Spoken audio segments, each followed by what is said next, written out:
Acting এর skill আমার বাচ্চার কাছ থেকে অনেক কিছু শিখি। আমার বাচ্চার বয়স 11 বছর। আমার রোজার ঈদে দম আসছে। লাস্ট তাণ্ডবে আমি যে ক্যামিওটা দিয়েছি, দুইটা ইউনিভার্সের ওপেনিং, এক সুড়ঙ্গ 2 এবং তাণ্ডব 2 এর যে ঘোষণাটা। আর নতুন প্রজন্মের একটা দীর্ঘ সময়, আমি বলবো এভরি সিঙ্গেল ডে 20 মিনিটস নিজের সাথে কথা বলা দরকার।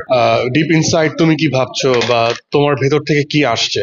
হ্যাঁ, তো আমরা ছোটবেলা থেকে অনেক স্বপ্ন দেখি, এটা হব সেটা হব, কিন্তু আলটিমেটলি ক্যারিয়ার যে গড়ে অন্য জায়গায়। সো নিজের প্যাশন এবং প্রফেশনাল অ্যাবিলিটি কোথায় বেটার, আমার মনে হয় নিজের সাথে বোঝাপড়াটা অনেক বেশি দরকার। অ্যাক্টিং এর স্কিল আমার বাচ্চার কাছ থেকে অনেক কিছু শিখি। আমার বাচ্চার বয়স 11 বছর। তো আমার কাছে মনে হয় যে ওকে অবজার্ভ করেও আমি অনেক অনেক অভিনয়ের অনেক কিছু বুঝতে পারি। আর আমি মানুষটা খুব সিম্পল থাকার চেষ্টা করি, ডাউন টু আর্থ থাকার চেষ্টা করি।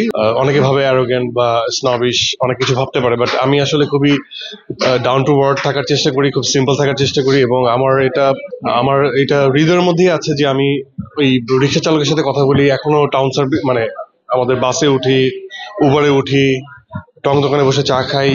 তো আমাকে অভিনেতা হিসেবে সবকিছু এক্সপিরিয়েন্স করতে হয়, এটা যেমন দায়িত্ব। ব্যক্তি মানুষ হিসেবে আমি খুব ডাউন টু আর্থ থাকতে পছন্দ করি। সো আমার মিশতে খুব ভালো লাগে। আমার রোজার ঈদে দম আসছে, রেজন রনি পরিচালিত। ও অনেক দীর্ঘদিন পর, and this is gonna be the first survival film, thrill base এবং survival stories there. Good casting থাকবে, অ্যান্ড হোপফুলি দেশের বাইরে একটা পার্ট শুট হবে। খুবই রিয়েলিস্টিক অ্যাপ্রোচে তৈরি করা এবং একটু ট্রু বেসকে মাথায় রেখে করা। True base story, inspired by true story. So এটার জন্য আমার 2 মাসের একটা প্রিপারেশনেরও ব্যাপার আছে। So I am really looking forward that work.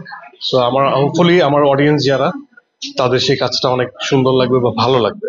Last তাণ্ডবে আমি যে ক্যামিওটা দিয়েছি, দুইটা ইউনিভার্সের ওপেনিং, এক সুড়ঙ্গ 2 এবং তাণ্ডব 2 এর যে ঘোষণাটা সুড়ঙ্গ মাসুদের ক্যারেক্টারের মাধ্যমে আসছে। কারণ ও ইন করার পরে এই ইউনিভার্সটা মানে অন হয়।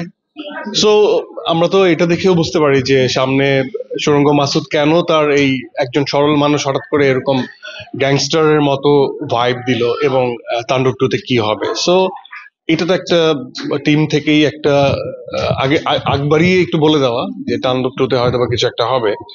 সো এনিহাউ, এছাড়াও ছবি হতে পারে, বাট আমি সবসময়ই বলি যে কোনো কিছুই আগে প্রি প্ল্যান না। লাইফ কখনোই প্রি প্ল্যান করে অনেক কিছু আগানো যায় না, কোনো কিছুই লাইফে ডেফিনেট না। যখন প্রপার সময় প্রপার জিনিসটা প্রপার সময়ই হয়। সো আমরা ভাবতে পারি, বা টিম যখন ভাববে তখন হবে, এন্ড দ্যাটস ইট।